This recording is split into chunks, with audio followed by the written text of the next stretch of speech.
तो आज हम लोग विषय भूगोल में पार्ट 2 पढ़ेंगे। पार्ट 1 क्या था?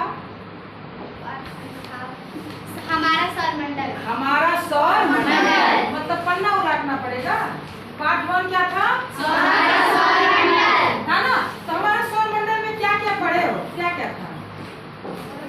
ग्रहों के उपग्रहों के बारे में, क्षुद्र ग्रह के बारे में, उनका बेल्ट, उनका बेल्ट। अब ये बताओ, ये पृथ्वी क्या है? ग्रह। पृथ्वी क्या है? और हम किस ग्रह पे रहते हैं? पृथ्वी। इतना पता है ना। तो हमने जाना कि सौरमंडल में ग्रह और उपग्रह, इसके अलावा और भी चीज हम लोग जाने, लेकिन अभी हम लोग क्या पढ़ेंगे? पृथ्वी और चंद्रमा। तो पृथ्वी क्या है? ग्रह। और चंद्रमा क्या है? उपग्रह। किसका उपग्रह है? पृथ्वी का। इतनी बात समझ में आ गई? अच्छा ये बताइए, और सूर्य क्या है? ग्रह है कि उपग्रह है? तारा। सूर्य क्या है? तारा। क्योंकि सूर्य के ही प्रकाश से ये ग्रह और उपग्रह क्या होते हैं? प्रकाशित। इतनी बात समझ में आ गई आप लोगों को? तो अब हम लोग जानेंगे पृथ्वी के बारे में। क्या जानेंगे? पृथ्वी के बारे में। तो पृथ्वी को हम लोग जानते हैं कि ग्रह है, और इसका एक उपग्रह क्या है? चंद्रमा। इसका एक उपग्रह चंद्रमा है। पृथ्वी एक ऐसा ग्रह है जहाँ जीवन है, और ये इसका रंग हरा और नीला है। हरा इसलिए है क्योंकि यहाँ बहुत सारे पेड़ पौधे हैं, और नीला इसलिए है क्योंकि 3 भाग क्या है? पानी। क्या बात समझ में? तो इसका एक उपग्रह चंद्रमा, पृथ्वी का एक उपग्रह चंद्रमा। इसी बात समझ में आ गई। अब ये चंद्रमा जो है, ये मान लो ये क्या है? ये चंद्रमा किसका उपग्रह है? पृथ्वी का। यानी कि चंद्रमा पृथ्वी के चारों तरफ क्या करती है? घूमती है। किसके चारों तरफ घूमती है? पृथ्वी। और इसका अपना कोई प्रकाश नहीं होता। इसका कोई अपना प्रकाश नहीं होता है। ये सूर्य है। ये कौन है? सूर्य। तो ये सूर्य है। ये क्या है? सूर्य। ये सूर्य है, और ये चंद्रमा है, और ये हमारा क्या है? पृथ्वी है।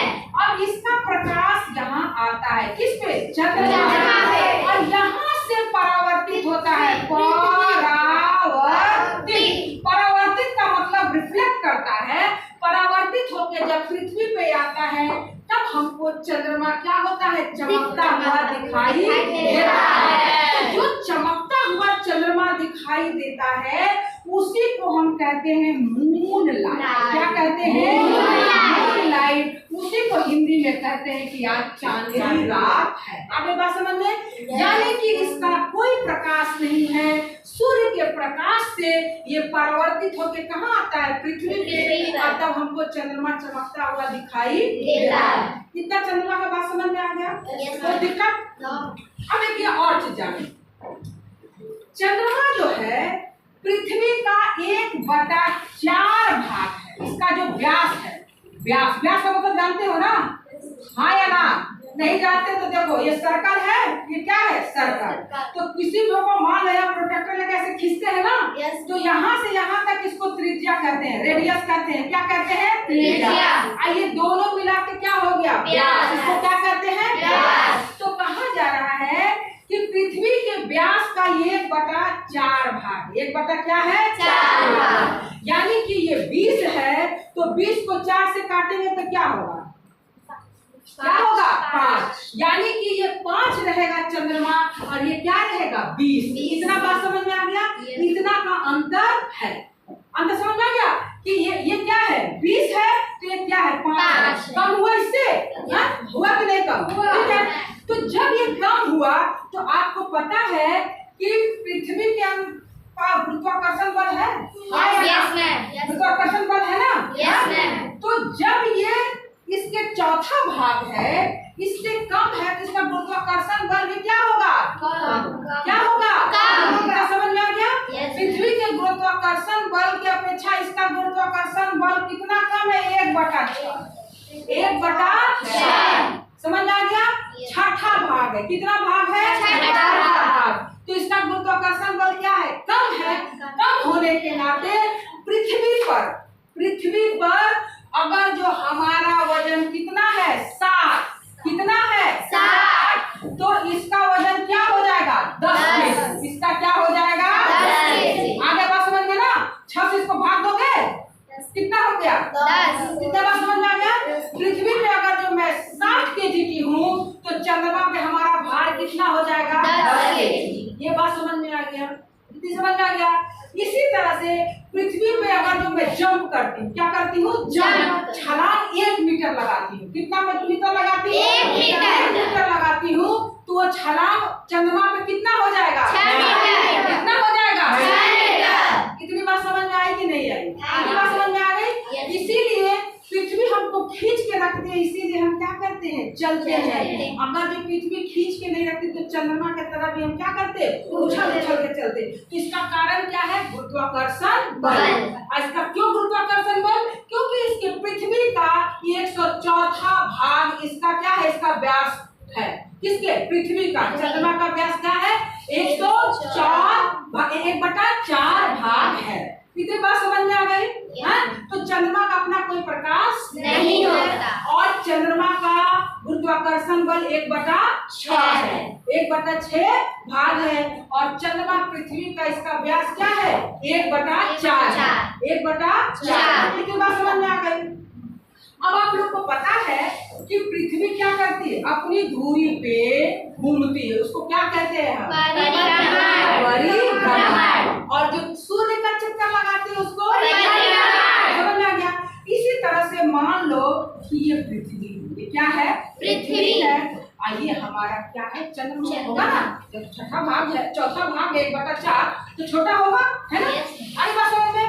तो ये चंद्रमा जो है ये भी अपने धुरी पे क्या करती है? घूमती है। और पृथ्वी का भी क्या करती है? चक्कर लगाती है। क्योंकि जिसका गुरुत्वाकर्षण बल ज्यादा है वो अपनी तरफ क्या करेगा? खींचेगा। तो पृथ्वी चंद्रमा को खींचा है और पृथ्वी को कौन खींचा है? सूर्य। पृथ्वी को कौन खींचा है? सूर्य। और सूर्य को कौन खींचा है? Black hole. आगे बात हो ना? ये सब क्या कर रहे हैं? एक दूसरे को खींच के यहाँ पे क्या कर रहे हैं? घूम रहे हैं। आगे बात समझ में? तो ये भी क्या करते हैं? ये भी अभी बताओ पृथ्वी अपनी धुरी पे कितने घंटे में एक चक्कर लगा लेती है? कितने घंटे में लगा लेती है? लगा लेती है ना?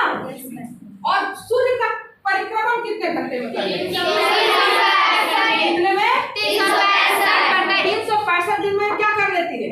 परिक्रमण कर लेती है। कितनी बात समझ में आ गई? उसके बाद तो पृथ्वी को सूर्य का परिक्रमण करने में कितना दिन लगता है? 365 दिन और 6 घंटे लगते हैं ना? ठीक है। लेकिन इसके साथ ऐसा नहीं है। अभी मैं समझा दे रही हूँ, कल हो सके तो हम लोग गतिविधि करेंगे। ये चंद्रमा जो है जितना समय इसको अपने धुरी पे घूमने में लगता है उतना ही समय पृथ्वी का, यानी कि इसको परिभ्रमण और परिक्रमण करने में उतना ही समय लगता है। जैसे पृथ्वी है ऐसे करके घूम के 24 घंटा पूरा कर लिया एक दिन में, लेकिन चंद्रमा ऐसा नहीं है। वो क्या करता है? इसका गोला पोर्शन है, ये जितना ये मान लो ये है इसका ऑर्बिट, मान लो इसका ये क्या है? ये ऑर्बिट है, ठीक है। अगर जो ये यहाँ जितना आएगा उतना ही अपने आप को भी घुमा लेता है, यानी कि मैं ऐसे हूँ तो मैं जितना गोला में घूमूंगी उतना यहाँ, जितना गोला में घूमूंगी उतना यहाँ, यानी कि जैसे जैसे घूमती हूँ वैसे वैसे हम अपने आप को भी हम क्या करते रहते हैं? घुमाते रहते हैं। यानी कि हम हमेशा, मेरा ये चेहरा, ये फेस पृथ्वी की तरफ ही रहता है। इसीलिए पृथ्वी का एक ही, चंद्रमा का एक ही हिस्सा हमको पृथ्वी से दिखाई देता है, क्योंकि वो जितना ऑर्बिट में घूमता है ना उतना ही अपने बॉडी को भी घुमाता है। जितना घूमता है हमेशा वो पृथ्वी के सामने होता है। और इसको चंद्रमा को पृथ्वी का परिक्रमण और अपना परिभ्रमण करने में 27 दिन 7 घंटे और कितना मिनट? 7 घंटे और 43 मिनट लगता है। आगे बात समझ में? यानी कि इसका परिभ्रमण और परिक्रमण का समय लगभग सेम लगता है। इसीलिए पृथ्वी से चंद्रमा का एक ही हिस्सा हमको दिखाई देता है, दूसरा हिस्सा दिखाई नहीं देता, क्योंकि उसका परिभ्रमण और परिक्रमण का समय एक है। कल हम लोग गतिविधि करेंगे तो इससे और अच्छा से क्लियर हमको हो जाएगा। उसके बाद पढ़ेंगे हम लोग चंद्रमा की कलाएं। रात को देखते हो चंद्रमा ना, कभी आधा, कभी उससे भी थोड़ा कम, फिर थोड़ा कम, उसके बाद वो क्या हो जाता है, पूरा हो जाता है। एक समय चंद्रमा दिखाई नहीं देता है, जिसको कहते हैं अमावस्या का रात है, एक समय दिखाई देता है पूर्णिमा। ये क्यों होता है, इसके बारे में हम लोग कल समझेंगे, ठीक है।